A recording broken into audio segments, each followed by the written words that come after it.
국민의힘을 우리는 오늘 민주당을 탈당하고자 떠나려고 합니다.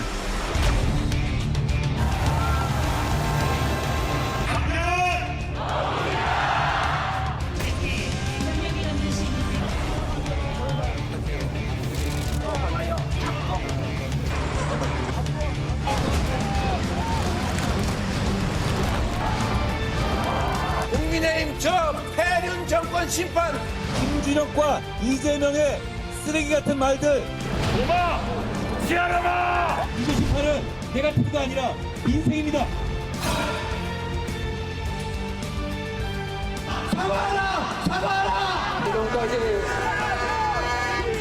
역대 최고치를 기록한 사전투표율 배경에 정치권이 촉각을 곤두세우고 있습니다.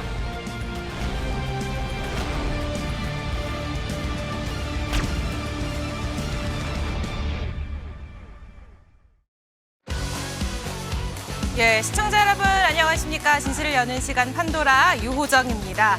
22대 총선 이제 이틀 앞으로 다가왔습니다. 역대 최고 사전 투표율만 보더라도 이번 총선을 향한 유권자들의 뜨거운 관심을 느낄 수 있는데요. 이 후보들도 바로 내일 모레 이 원하는 성적표를 받기 위해서 사력을 다하고 있습니다. 지금쯤 모든 후보들이 한 번쯤은 떠올렸을 말, 끝날 때까지는 끝난 게 아니다, 이 말이 아닐까 싶은데요. 끝까지 정정당당한 경쟁을 기대하면서 오늘 총선 특집 판보라 1부는요. 특별하게 생방송으로 진행합니다. 스튜디오로 모신 세 분 소개하겠습니다. 전원책 변호사, 최재성 전 청와대 정무수석, 이택수 리얼미터 대표 세 분 모셨습니다. 환영합니다. 안녕하세요. 제가 변호사님 우연찮게 어제 동선을 어쩌다가 알게 됐는데 보수 거성 지원 유세 옵니다. 이런 글을 봤거든요. 또 현장 열기가 좀 뜨거웠습니까? 예, 지난번 선거 21대에는 제가 좀 지원 유세를 몇 군데 갔었는데 예. 이번 선거에서는 어제 한 번 이제 지원 유세를 좀 나갔습니다. 제가 정말 좋아하는 그 후보였기 때문에 나갔는데 아까 말씀하셨잖아요. 끝날 때까지 끝난 건 아니다. 그거 이 뉴욕 양키스의 요기 베라가 한 얘기입니다. 몰랐죠? 예. 요기 베라가 보수인데 10번이나 우승 반지를 끼웠던 보수에 늘 후배들에게 It ain't over till it's over. 예. 끝날 때까지는 끝난 게 아니다. 그래서 최선을 다하라. 지금 후보들 보면 그런 것 같아요. 나 이게 선거철만 오면 늘 생각나는 노래가 하나 있습니다. 세타령. 이 창당하고 깃발 만들고 당 만들잖아요. 예. 우리나라 정당 중에 역사 10년 넘어가는 거 없어요. 예. 그래서 다 이 7세들이야. 새가 날아든다 이러잖아요. 이 산으로 가면 무슨 새 이러고 저 산으로 가면 무슨 새 아니 생방송이죠? 예. 아 녹화를 안 해 편집을 안 하는구나 이게. 아 미안합니다. 아니, 어떻든 현장에 가 보니까 네. 과거 어떤 선거보다도 격렬해요. 마치 제가 지원 나갔던 후보 앞에 다른 후보가 반대되는 후보가 민주당 후보가 한번 하고 갔어요. 내가 그것도 지켜봤어요. 예. 그때 반응도 보고 우리 후보 반응도 보고 이러는데 야 이게 듣는 이게 청중들이 반응도 네. 아주 격렬하고 과거와는 같이 다르게 너무 편이 깔려져 있구나. 하는 걸 너무 뜨거웠다. 이 오프닝 토크는 여기서 끝나는 걸로. 아니 수석님 목소리를 들어봤는데 혹시 대화는 괜찮으신 거죠? 예. 목소리 나오시네요. 어떻게 현장 유세 가니까 불세출의 사무총장 아직도 죽지 않았다 이런 게 느껴지시나요?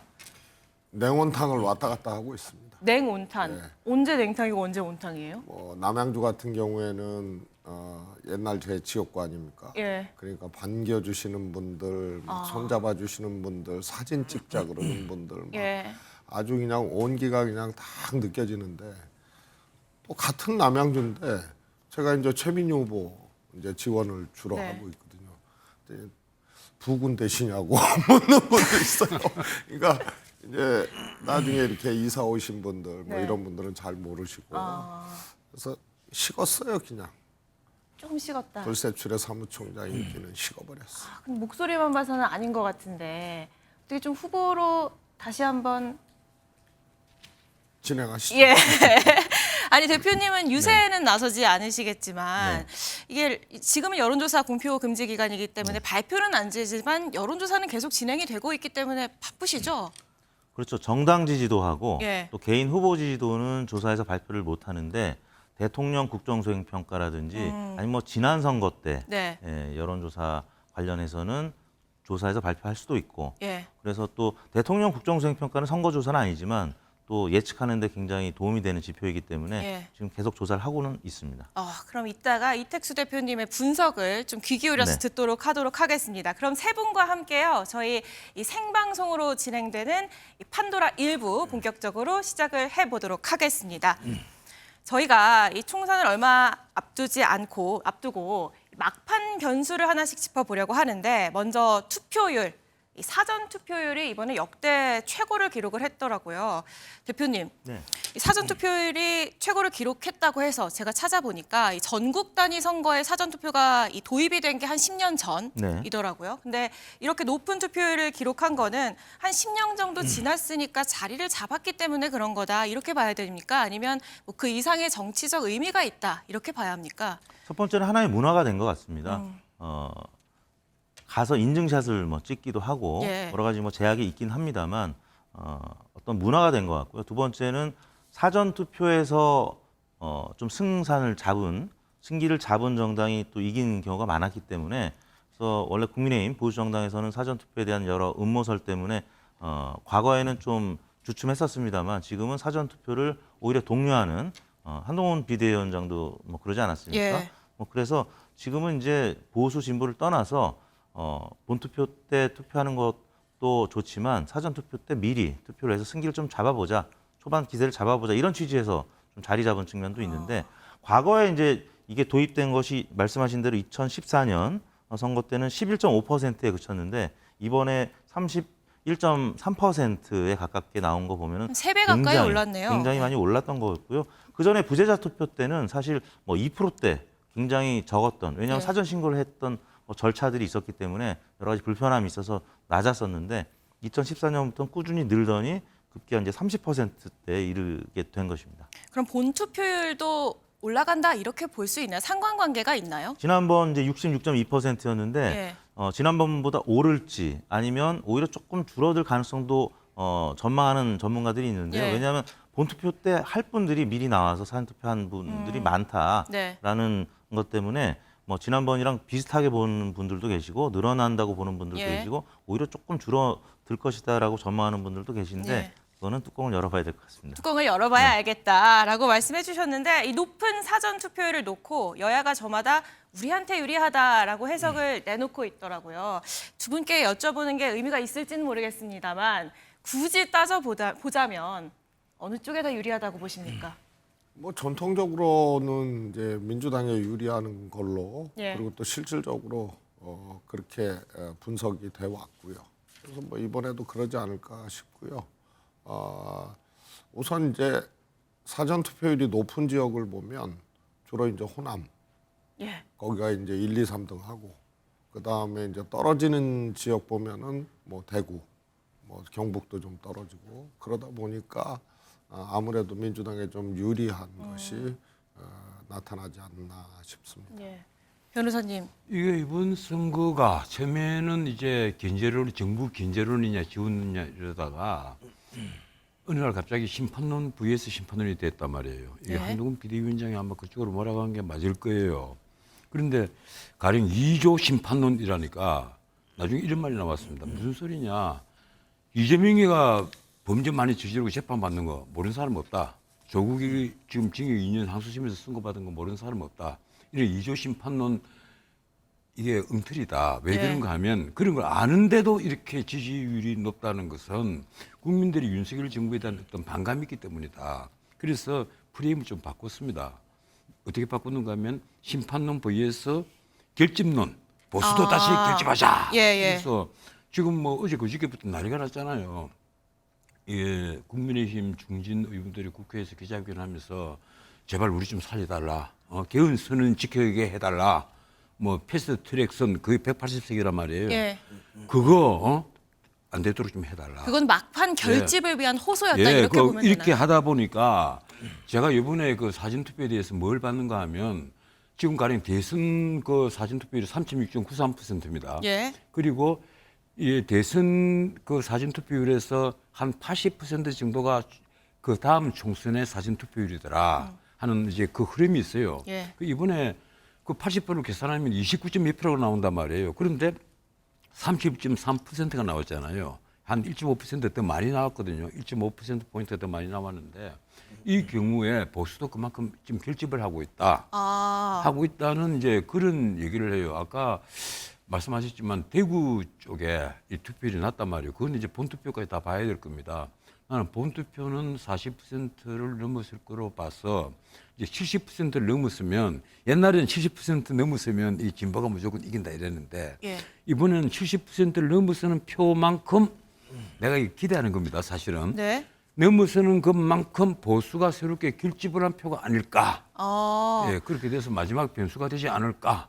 이 얘기를 이렇게 좀 봅니다. 해볼게요. 예. 정확하게 이 사전투표율 목표치를 맞췄던 분이 계시죠. 민주당의 김민석 선대위 상황실장이 31.3%가 사전투표율 그 목표다라고 맞춘 사람 했는데. 많아요. 아, 그런가요? 31.3이라고 얘기한 분이 그 김민석 그 상황시장 말고도 꽤 많이 있습니다. 찾아보면 인터넷 찾아보세요. 그래서 꽤 많이 있어요. 김문호가 나왔다 이런 얘기가 나왔는데 그러면 이 전문호, 이 최문호를 도전해 보신다면 아니 저는 문어가 되고 싶은 생각 전혀 없습니다. 문호가 되고 싶은 생각. 그런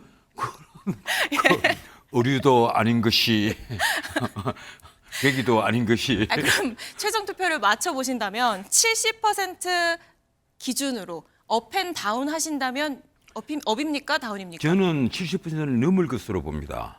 특히 호남 네. 같은 데서는 이제 80%를 넘겠죠. 그리고 대구, 경북 쪽에도 거의 70%될 것처럼 보이고 수도권에서도 이번에 워낙 왜 그런가 하면요. 우리 국민들이 지난 대선 이후로 딱 둘로 나눠져가 있어요. 예. 이게 통합이 안 됩니다. 통합이 거의 불가능해 보일 정도예요. 그래서 난 이번 총선을 기화로 이 이재명 대표도 그런 얘기를 했잖아요. 이 월드 리프먼 여론이라는 책을 인용을 했던데 총알 대신에 탄환을 총알처럼 해서 손은 진정이 벌어졌다 이거란 말이에요. 그래서 이런 게임이 한번 벌어지고 나면 국민들이 그만큼 또 융합도 하고 화해도 하게 됩니다. 그런데 70 몇 %요? 난 70한5%를 가지 않겠느냐. 75%. 예. 수석님, 70% 업입니까 다운입니까? 저는 70% 넘기는 저는 어렵다고 봅니다. 어렵다 자, 보세요. 그럼 우리 70%를 기준으로 내기하면 합시다. 변호사님 지금 생방송 네, 생방이라는 점. 대표님 혹시 예측을 해보신다면, 뭐 저도 한 지난번 66%였는데 예, 그러니까 지난 총선 때 보니까 사전 투표 14% 증가한 반면에 최종 투표는 8% 증가를 해서 사전 투표 증가율 대비 한 절반 정도 안팎 오르는 예. 걸로 봐서는 이번에 지난 사전 투표보다 4.59%포인트 올랐는데 한 2, 3%포인트 그러면 69%나 70%그 정도로 보고 있습니다. 저는 69%는 좀 넘기 어렵다. 그럼 69%. 70%를 넘는다는 네, 사람은 넘죠. 저밖에 없는 겁니까 지금? 그러면은 저희 이 세 분 중에 누가 맞는지는 이틀 뒤에 확인을 해보도록 하고요. 저희 그러면 사전 투표 이렇게 기간. 합시다. 예. 이들 해서 출연료를 한꺼번에 한 사람이 모아주기. 그건 이따가 이 생방 끝나고 한번 정리를 해보도록 하고요. 이 사전 투표 기간에 느닷없이 대파가 화제에 올랐습니다. 선관위가 이 대파를 정치적 표현물로 보고 투표소 이 반입을 금지시키자 논란이 된 건데요. 이 저희 선거운동 내내 여야 공방도 이어졌는데 목소리 먼저 듣고 오겠습니다. 칼틀맛, 입틀맛도 부족해서 이제는 파틀맛까지 합니다. 대파로 무슨 테러라도 한다는 것입니까? 그런 식이라면 일제 샴푸, 위조된 표창장, 법인카드 이런 거 들고 투표장 가도 되겠습니까? 예, 선관위 조치에 그럼 뭐 법카 들고 가도 되냐 이런 얘기까지 나왔는데 이번 조치는 어떻게 보셨어요? 아니 저는요 그냥 놔둬도 될 것을 너무 지나치게 이렇게 해석을 하고 금지시킨 거 아닌가 싶은데요. 한동훈 비대위원장의 저 발언도 사실은 어울리지 않는 발언이거든요. 저는 뭐 갖고 가도 된다고 봐요. 대파요? 그리고 법인카드는 예. 다는 아니지만 갖고 가는 사람 있을 거 아니에요. 지갑까지 어떻게 봐요. 아니 이마에 붙이고 간다는 그래서 거죠. 아니 일제 산포 들고 가면 되죠. 네. 그래서 이런 것들이 또 예를 들어서 유권자 일반이 선거운동도 아니고 1차 샴푸 들고 가고 대파 각오한다고 이걸 보고 투표 자기가 해야 될 때를 바꾸고 예. 뭐 영향을 미치고 그런다고 보질 않거든요. 근데 뭐 한동훈 위원장님의 저 발언이 더 진짜 일품이죠. 갖고 가도 돼요. 갖고 가도 근데 됩니다. 그러면 갖고 어법이 그래요. 화법이 그래요. 그냥. 그러면 이렇게 하면 됩니까? 저 사람들은 이렇게 하는데 주로 그런 화법인데 갖고 가도 돼요. 아니 그런데 대파를 그냥 들고 가는 게 아니고 들고 가는 게 아니잖아요. 이 본인은 마트 한 번도 안 가본 사람이 그래서 소고기도 버카로 시켜서 먹고 7급 공무원, 5급 공무원을 노예처럼 부려서 시켜서 먹는 사람이 대파 가격도 모를 거예요. 마트에 가서 우리처럼 마트에 일주일에 수시로 다니는 사람이 아닙니다. 그런데 이 대파를 그냥 헬멧으로 만들었단 말이에요. 그걸 어떻게 봐요? 그냥 들고 가는 거예요. 투표장에 왜 대파로 만든 헬멧을 들고 갑니까? 그러니까 한동훈 비대위원장이 이게 표창장을 이만밖에 붙이고 가도 되느냐 이렇게 묻는 거예요 지금.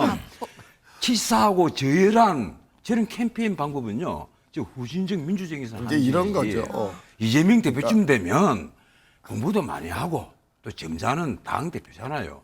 그러면 대파 헬멧을 왜 들고 다니는 겁니까 그게? 예, 수석님. 발언 총량이 지금 일방적으로 지금 과대하십니다.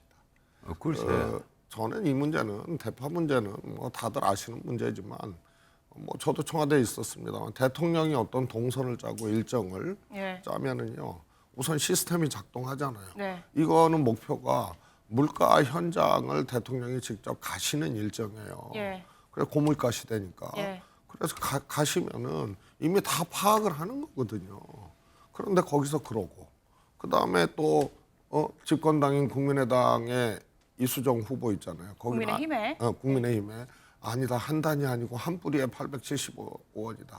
이렇게 얘기를 해요. 예. 그럼 만약에 10뿌리 들었으면 8,700원이 되는 거예요. 이런 걸 보고 기가 막혀 하는 건데 이재명 대표가 대파 가격을 모를 것이다라는 것은 정말 총명하신 전 변호사님의 그건 추론이고. 대파 가격이요. 예, 한 단에 이 큰 걸 6개, 7개 묶어서 한 단에 저는 우리 집에서 파를 3,000원씩 심어요. 하다가 어느 날 잠시만요. 그게 절반으로 줄어들어 버려 묶인 게. 대파 공방에 이렇게 그렇다고 한 뿌리에 벌어지니 875원이 뭐예요? 10뿌리면 그건 8,700원이에요. 이수정 후보가 잠깐 실수를 한 거죠. 네. 그래서 대파 공방에 이렇게 용산파가 이어지니. 있고 수정파가 있는 거예요. 용산파는 한 단에 875원, 수정파는 한 뿌리에 875원. 그리고 국민파는 3,000원 가령 넘어요. 지금 생방송이라는 걸 이거- 잊지 이것도 말아주시고요. 분파가 네. 있어요.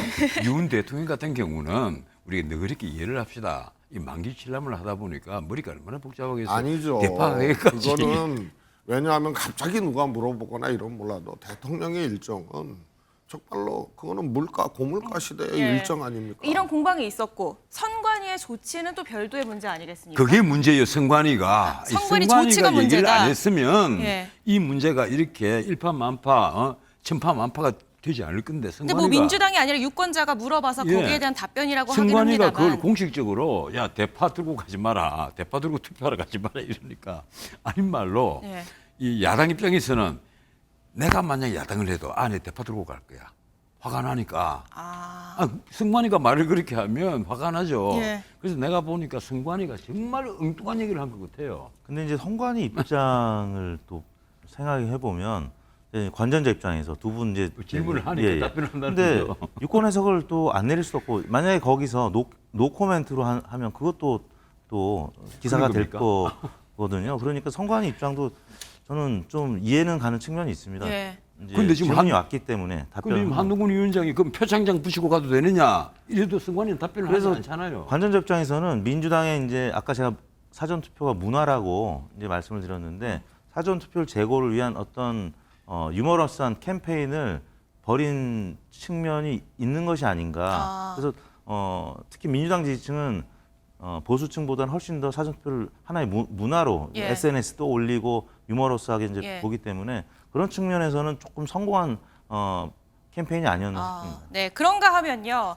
이 대파 공방에 이어서 삼겹살 공방도 오갔는데요. 이재명 대표가 이 삼겹살을 먹었다면서 사진을 올렸는데 그 사진이 삼겹살이 아니라 소고기가 아니냐라면서 이 거짓말 논란이 일었습니다. 그리고 또 하나 이재명 대표의 이 발언도 이 화두가 됐습니다. 들어보시죠.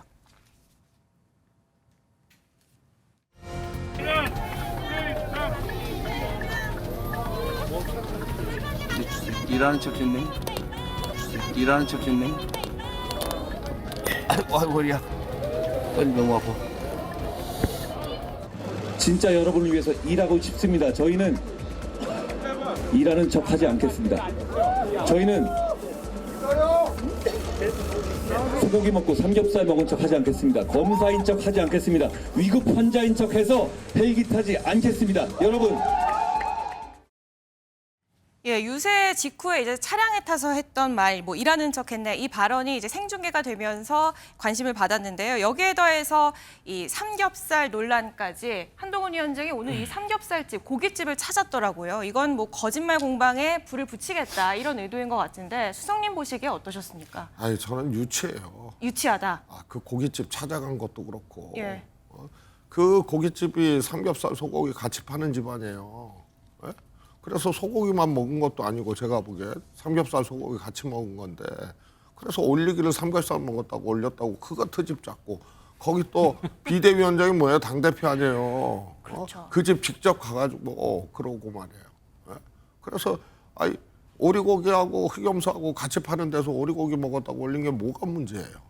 문제가 전혀 없다. 아니 이런 거 가지고 네. 이런 거 가지고 저는 거기에 찾아간 게 정말 문제라고 봐요. 아니 앵커께서 좀 중립을 지키십시오. 지금 중립을, 우리 예. 그 최 전 의원께서 하시는 말씀은 그거 아니에요. 지금 대파 들고 투표장에 가는 것은 유시하지 않고 지금 삼겹살 아니 소고기 먹고 삼겹살 먹었다고 하는 것은 왜 그런 걸 따지는 것은 유치하다. 솔직히 말해서 저도 이런 논란을 보고 참 유치하다는 생각은 해요. 예. 그런데 그러면 우리 거꾸로 한번 봅시다. 삼겹살 앞에 쫙 구워놓고 여당을 지지하는 사람들 삼겹살 하나씩 다 들고 이마박에 부시고 다 들어가 투표장에. 아니 그거랑 좀 다른 문제라니까요. 지금 얘기는 제가 유치하다고 그 말을 하지 하는 않았습니다. 거니까. 너무 곁길로 빠지시니까 이거 감당이 안 돼. 내가 보니까 솔직히 말했어요. 이게 대파 논란부터 이런 문제가 번진 거예요. 이 정치의 여러 가지 이 일 중에 선거가 꽃 아닙니까? 모든 정치 행위의 꽃이란 말이에요. 예. 그런데 이 축제 같은 걸 어떻게 대파를 들고 투표장에 간다 이 발상하는 자체가 이 선거 자체를 아주 저열하게 만들어 버리는 그런 행위입니다. 그래서 내가 보기로는 이 논란을 처음에 일으킨 분이 사실은 사과를 해야 돼요. 대파로 헬멧을 만들어서 이마에 덮어 쓰려고 한 사람부터 사과를 해야 된단 말이에요. 나는 잘못된 거라고 봐요. 아니 대통령이 하나로 마트에 가서 870원짜리 대파 단이 있길래 이거 들고 그런 얘기를 했어요. 아 참 이게 합리적인 가격이다. 솔직히 대파 가격을 다 아셨다면 아 이거 어떻게 특별 가격인가 이렇게 말을 할 수 있었을 텐데 대통령이 어떻게 마트에 못 다니잖아요. 근데 그 이런 일을 잘 맥락이 몰랐겠죠. 있기는 하죠. 그게 네, 뭐 물론 이게 예, 압니다. 그런데 어떻든 제가 보기로는 그래요.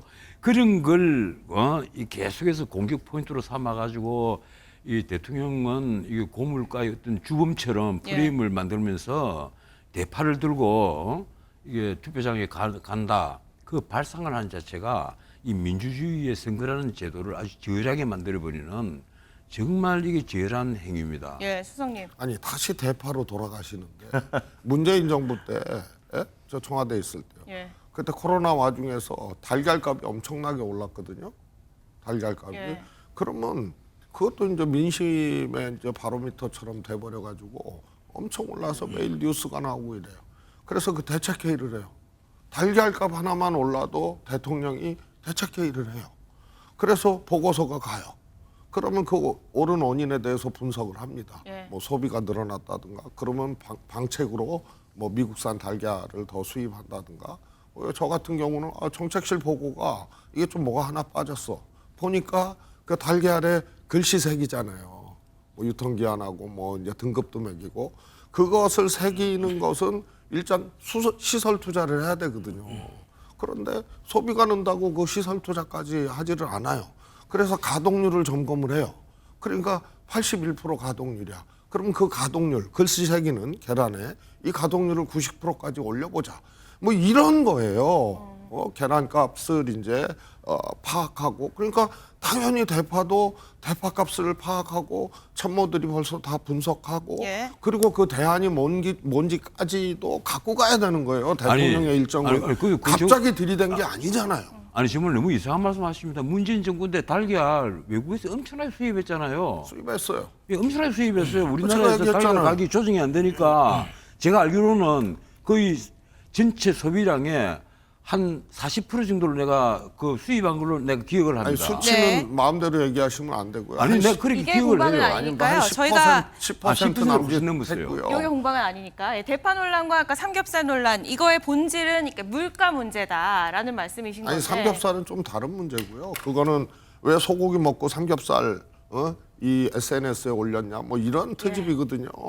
소고기 먹고 삼겹살 먹은 척했다. 근데 두 개 다 파는 집이에요. 그러면 저기 뭐야 후보자가 소고기 먹으면 나쁜 사람이고 삼겹살 먹으면 괜찮은 사람입니까?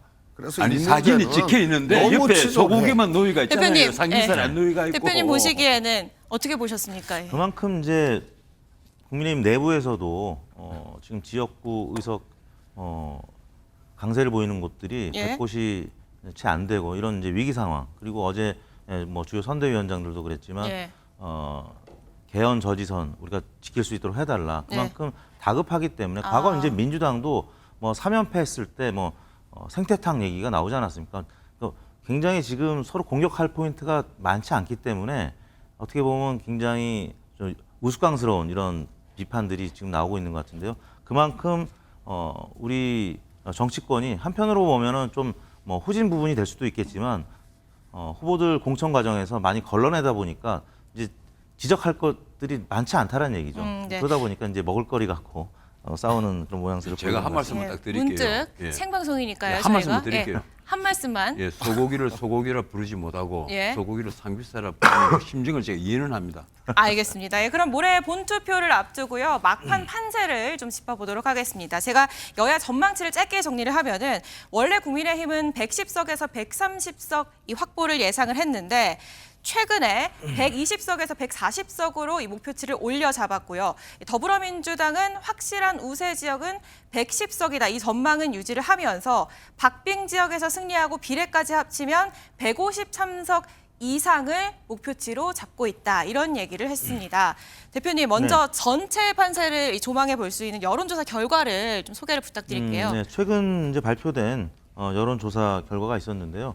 SBS가 지난 1일부터 3일까지 4일 동안 전국 유권자들 대상으로 전화 면접 방식으로 이제 한 결과인데 자세한 내용은 중앙선거여론조사 심의위원회 홈페이지를 참고하시면 되겠습니다. 민주당 지역구 후보를 뽑겠다는 사람이 43%, 그리고 국민의힘 후보를 뽑겠다는 사람이 39%로 오차 범위 내에서 예. 4%포인트니까 오차 범위 내죠. 팽팽한 것으로 나타났고요.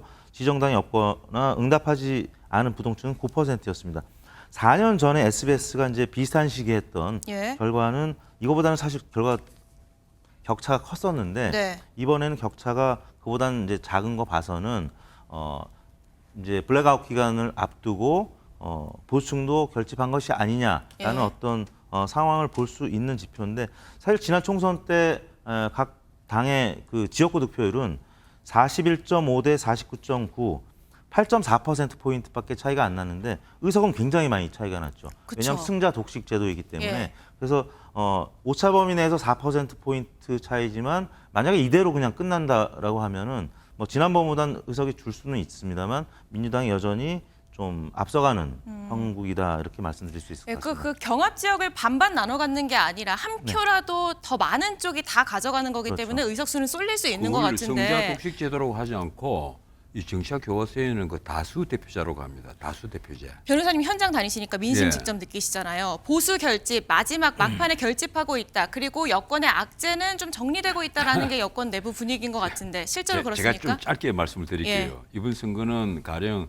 과거처럼 호남이 진보 좌파, 그리고 영남이 보수 우파, 예. 이거 맞습니다. 그리고 낙동강 전세 좀 흔들리고 있다는 건 맞아요. 그런데 또 한편 우리 이 대표도 그 늘 말씀하시지만 이번 선거 돌아서 아주 두드러진 게 세대 간의 간극이다. 가령 60대, 70대 생각과 40, 50은 완전히 달라요. 네. 40, 50이라고 부르는 게 35살부터 한 55살까지 진보 좌파입니다. 그리고 그 이상은 보수파예요. 예. 그리고 캐스팅 보트 역할을 누가 하느냐? 2030입니다. 2030의 한 절반 가까이 많게는 가장 제가 제 기억으로 가장 많이 나온 게 한 48%, 적게 나온 게 한 20% 가까이 되죠. 예. 네. 그렇게 돼서 그게 이제 무당파예요. 이 무당파가 캐스팅 보트를 쥐고 있단 말이에요. 이게 무서운 겁니다. 이 친구들은 생각하는 것이 정의로운 사회, 균등한 기회, 각인의 균등한 기회. 이틀 남았어요. 그 표가 어디로 갈 것 같습니까? 예, 그래서 다행히 예. 오늘 우리 리얼미터가 발표한 자료를 보니까 2030에서 지지도가 윤석열 대통령에 대한 지지율이 올랐습니다. 그래서 나는 2030이 보수 쪽으로 조금 도는구나. 큰 그거는 이제 기대를 6주 동안 하고 너무 이제 많이 떨어졌었기 때문에 예. 약간 반등을 한. 그런 것도 있죠. 네네. 그럼 많이 기대를 말씀해 주셨는데 수석님 목이 쉴 정도로 현장 유세를 다니고 있는데 실제로 민심을 느끼면 판세를 알 수 있다 이런 말씀들 많이 하시거든요. 어떻습니까? 이제 제가 주로 이제 남양주 지역을 다니면은 이제 민주당이 조금 강세 지역이에요. 그래서 당연히 이제 민주당 지지가 뜨겁다 이런 것을 느낄 수가 있는데요. 분당갑은 사실은 그렇지 않은 지역 아니에요. 분당갑도 이광재 다녀오셨어요? 이광재 후보하고 안철수 후보하고 격전을 치르고 있는데요. 거기도 제가 보기에는 정권 심판론, 정권 견제론 이런 것들이 굉장히 강하게 관통하는 거 아닌가 싶어요. 예. 그래서 민주당이 약세 지역임에도 불구하고 이광재 후보가 상당히 선전하고 있는 그런 거 아닌가 싶고요. 지난번 4년 전 총선하고 이번 총선하고는 환경이 좀 다른 게 있습니다. 지난번에는 민주당이 여당이었거든요. 예. 그리고 코로나 팬데믹 과정이었어요. 그래서 여당이 조금 이렇게 뭐랄까 프리미엄을 누렸다 그래야 되나요? 예. 이런 것이 있었고요. 반면에 그때 야당이 조금 갈치자 행보하고 굉장히 조금 어려웠죠. 그래서 정당 지지율 격차는 총선 임박해서도 상당히 이렇게 났던 반면에 지금은 이제 이 자세가 바뀌었거든요. 예. 민주당이 야당이 됐어요. 그래서 쭉 이번 선거 과정에서 정당 지지율과 그다음에 정권 견제론이냐 지원론이냐 이것을 보면요. 민주당 같은 경우에는 정권 견제론이 굉장히 높은데 민주당 지지율은 한 10여 % 차이가 예. 났어요. 정권 견제하고 예. 민주당 지지율하고 이런 것이 계속 쭉 돼왔거든요. 그래서 정당 지지율로는 가늠하기 참 어려운 선거다. 그런 점이고요. 43대 39라는 SBS 조사는 보수 결집이 좀 이루어진다라고 이제 평가는 할 수 있겠는데요. 네. 이제 부동층은 사실 9%밖에 안 되는 거 아니에요? 예. 그러니까 상당히 지금 다 응답을 한 거예요. 자기가 무당층이라 하더라도 어느 당 후보에게 할 것인가에 대해서는 응답을 이제 거의 다 한 건데 이것도 역시 어느 당 후보냐라고 물었기 때문에 그러니까 정권 심판론과 정당 지지, 정당 후보 지지 요것과의 간극은 이번에 분명히 있는 선거다. 그래서 저는 4년 전하고 조금 유사한 그런 이제 총선 결과가 네. 유사하게 나오지 않을까 싶습니다. 예, 수도권 얘기가 나와서요. 저희가 좀 범위를 좁혀서 이번 총선 최대 격전지 수도권 얘기를 좀 해보면요. 대표님께 좀 부탁을 드릴게요. 수도권 이 주요 관심 지역구 여론조사 결과를 정리를 좀 부탁드릴게요. 네, 가장 최근에 이제 많이 나왔던 여론조사 결과들이 서울 동작을 그리고 예. 인천 계양을 그리고 성남 분당갑 이런 지역들입니다. 왜냐하면 여기에 출마한 후보들이 이 대선 주자급들이 많이 포진이 돼 있고요. 그리고 워낙 여론조사 결과들이 엎치락뒤치락 오차범위 내에 있는 것도 있고 어떤 경우는 국민의힘 후보가 이기는 지표도 있고 예. 또 민주당 후보가 이기는 지표들이 이제 혼재돼 있기 때문에 그래서 예측이 어렵고 두 번째는 선거 이후에 파급력이 굉장히 큰 왜냐하면 정당 차원에서도 그렇지만 가령 뭐 이재명 또 이광재 혹은 원희룡, 안철수 다 대선 주자급들이잖아요. 예. 이번 선거 결과에 따라서 대선 주자로 무장할 수 있느냐, 지지율이 더 올라갈 수 있느냐, 아니면 묻혀지느냐 이게 갈림길에 서 있기 때문에 그래서 주목을 받고 있는 것 같습니다. 예.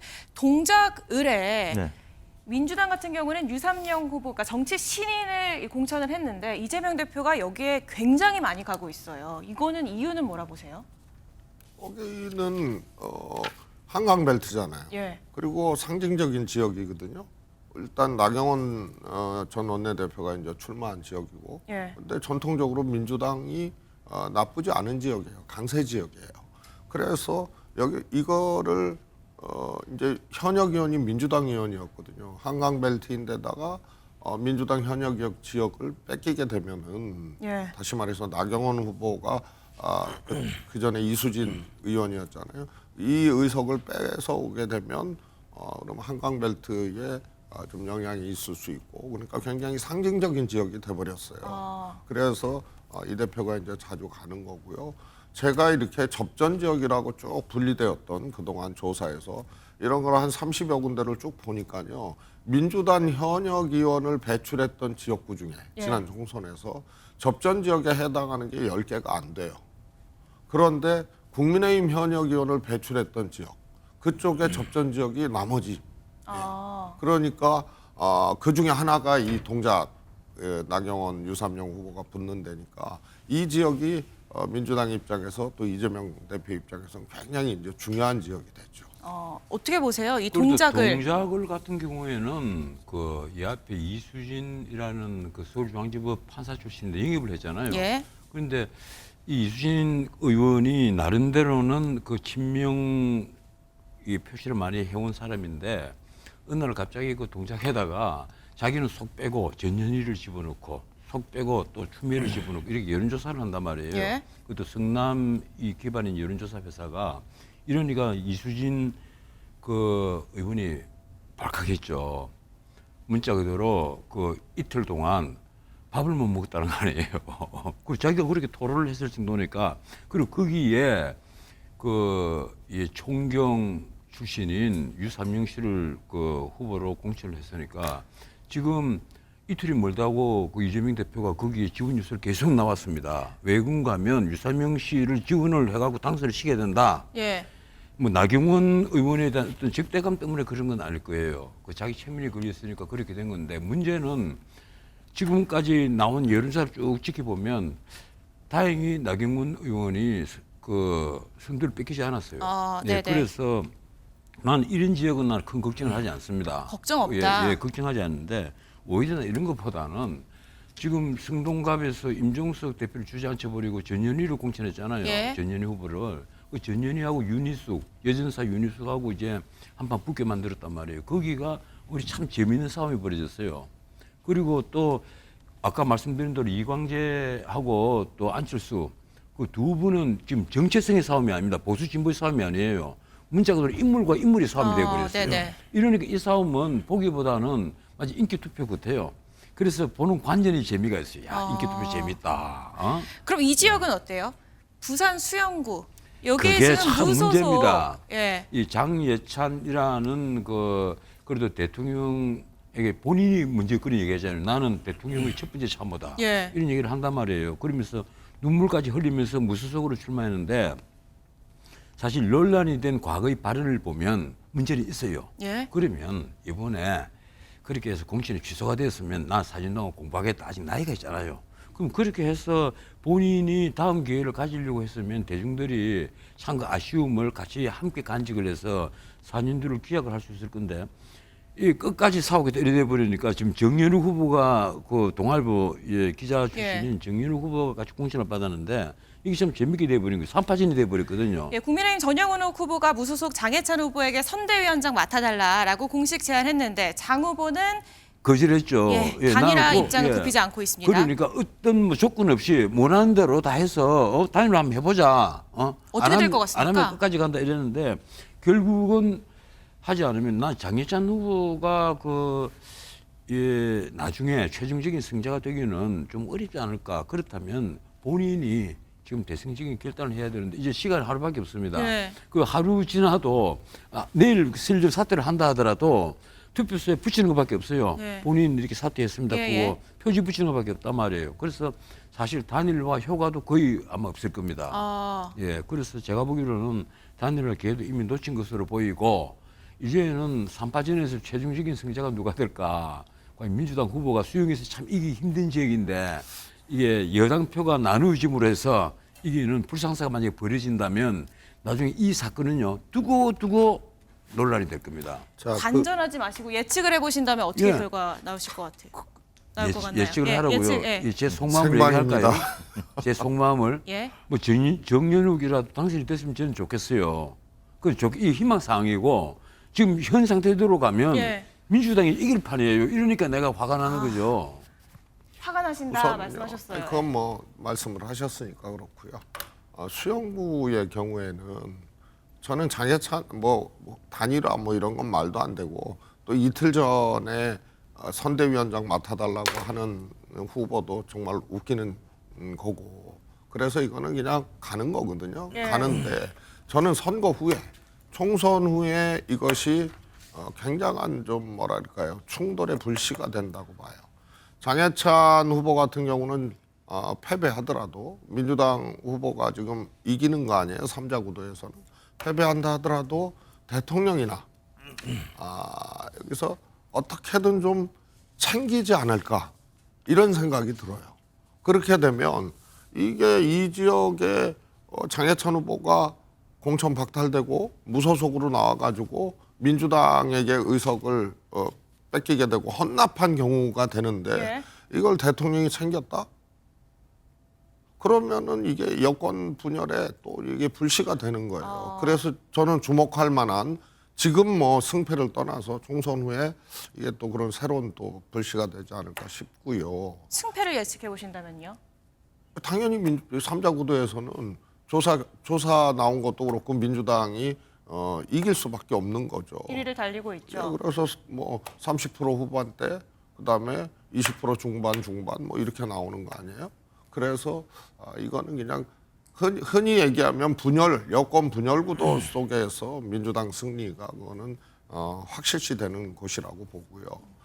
분당갑도 굉장히 좀 총선 이후에 좀 예측컨대 좀 유의미한 그런 지역이 되지 않을까. 예를 들어서 이광재 후보가 민주당 험지인 분당갑에서 이겼다. 그것도 안철수 후보를 이겼다. 그러면은 졸지에 당대권 후보로 떠오르게 되는 거예요. 안철수 후보가 만약에 이겼다 그러면은 최소한 당권 후보가 될 수 있는 그런 또 이제 하나의 이제 전기가 되는 거거든요. 그래서 이거는 총선 결과도 굉장히 궁금한 격전지지만 저는 뭐 개인적으로는 적극 투표층을 굉장히 주시해서 봤는데 이광재 후보가 선거 초반에 분당구에 출사표를 던지고 선거 초반에 지는 여론조사 결과에도 적극 투표층에서는 거의 동률이 나왔어요. 그런데 이기는 조사들이 이제 막 나오기 시작했거든요. 이제 총선에 임박하면서. 그래서 이 추세가 너무 좋아서 이광재 후보가 저는 이길 수 있다고 보는데요. 우선 이제 안철수 후보는 지지율 상승 여력이 없었어요. 애당초 그 지지율로 그렇게 계속 답보 상태로 이렇게 왔기 때문에 그건 아무래도 포텐셜이 없거나 정치적으로 새로운 설계를 하기는 어려운 사람이다. 이런 것이 좀 반영된 게 아닌가 싶고요. 아무튼 여기서 이긴 사람, 특히 이광재 후보는 민주당의 당권 후보 혹은 대권 후보 이런 걸로 도약할 수 있는 하나의 이제 전기가 되는 거죠. 그래서 총선 후가 좀 주목되는 지역. 예, 총선 이후 관전 포인트까지 짚어주셨는데요. 여야 대표가 막판까지 총력전을 다하고 있는데요. 이 모습 보고 오겠습니다. 범죄자들이 민심을 무시하고 있습니다. 독재가 무엇입니까? 독재가 뭡니까? 민심을 듣지 않고 정치하는 게 독재입니다. 저 범죄 혐의자들이 독재를 하는 것을 바로 이곳에서부터 막아주셔야 합니다. 이재명 대표는 늘 입만 열면 거짓말입니다. 그렇지 않습니까? 아니 왜 굳이 삼겹살을 안 먹고 삼겹살 먹을 척 합니까?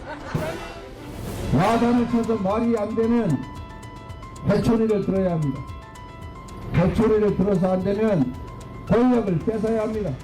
화한단이 5,000원 하는지 700원 하는지 모를 수 있습니다. 모르면은 몰라서 죄송합니다.